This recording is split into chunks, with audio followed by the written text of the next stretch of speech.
ওয়ালাইকুম আসসালাম। আসসালামু আলাইকুম। কেমন আছেন?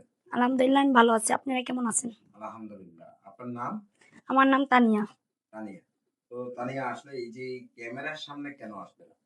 ক্যামেরার সামনে আসলাম আমার জীবনে কিছু কাহিনী আছে, সেই কাহিনীগুলা তুলে ধরার জন্য আসছি।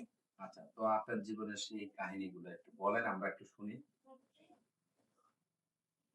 আমার জীবন কাহিনীটা হলো আমার ফ্যামিলিতে মনে করেন আব্বা-মা, তারপরে আমরা ৪ ভাই-বোন ছিলাম। তো আমার বয়স যখন ৮-৯ বছর তখন আমার মা মারা গেছে। পরে বাবা ২ বছরের মতো ছিল, বিয়ে করে নেয়। বুঝিনি তো মা না থাকলে বাবা যেরকম আদর স্নেহ ভালোবাসা থাকে ওরকমই ছিল। কথাই তো আছে মা না থাকলে বাবা তালই, ওইরকম আর কি। তো যাই আসলে মা না থাকলে বাবা কালোই কিভাবে হয়? একটু বলেন তো? মা না থাকলে বাবা তালই কিভাবে হয়? মা না থাকলে মনে করেন বাবা যদি অন্য একটা বিয়ে করে তার কথা মতো তো চলে। ছেলে মেয়ে আছে, কি আছে না আছে এগুলো তো দেখে না। খোঁজ খবর নেয় না। সে ওই বউর কথা ওঠে বসে, বউ যেটা বলবো সেটাই। আমরা যে তার সন্তান আছে হুম, না কি আমরা খাইলাম না কি করলাম না করলাম এগুলো দিকে মনে করেন তাদের কোনো নজর নাই, কোনো কিছু নাই, কোনো কিছুই না। আচ্ছা। তো আসলে এই যে বাবা মা নেই, বাবা আরেকটা বিয়ে করেছে। তো সেখানে আসলে কি প্রবলেম গুলা হচ্ছে সেই কথাগুলো একটু বলেন।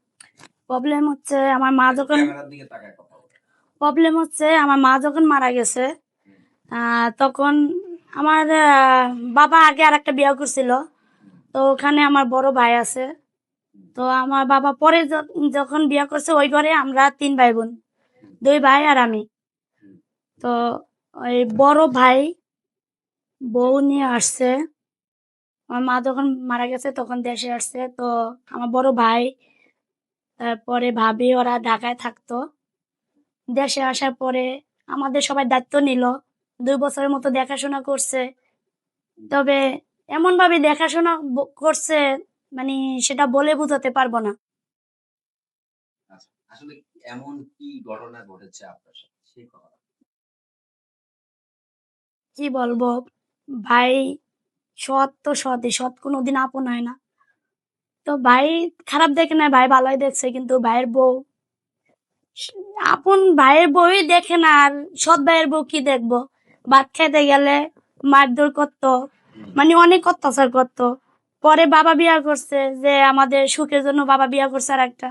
বিয়া করার পরে মা আনছে, মা সেম কাহিনী, তাদেরও ওই একই কাহিনী। সৎ মা, সৎ ভাই, সৎ ভাইয়ের বউ হুম। সব মিলাই একভাবেই চলতেছে। মায়েদের অত্যাচার, খাওন পরন সবকিছুতে অনেক কষ্ট। তো এই মানে আপনাদের খবর পাইলাম আমার এক ভাবি আছে পাশের বাড়ির, সে বলল যে আপনাদের নাকি কাছে কিছু বললে আপনারা সাহায্য করতে পারবেন বা এরকম আর কি আসলে অনেক কিছু আমরা তো বলছে। কাউকে সাহায্য করি না। এটা হচ্ছে দেশ এবং দেশের বাইরে যারা আছে তারা সাহায্য বলে। যাই হোক আপনাদের মাধ্যমে তো আপনারাই তো উছিলা। আল্লাহ যেমন আছে ইল্লাহ তো দরকার আছে, আপনারা ওই সেই মাধ্যম। আচ্ছা, তো আসলে এই যে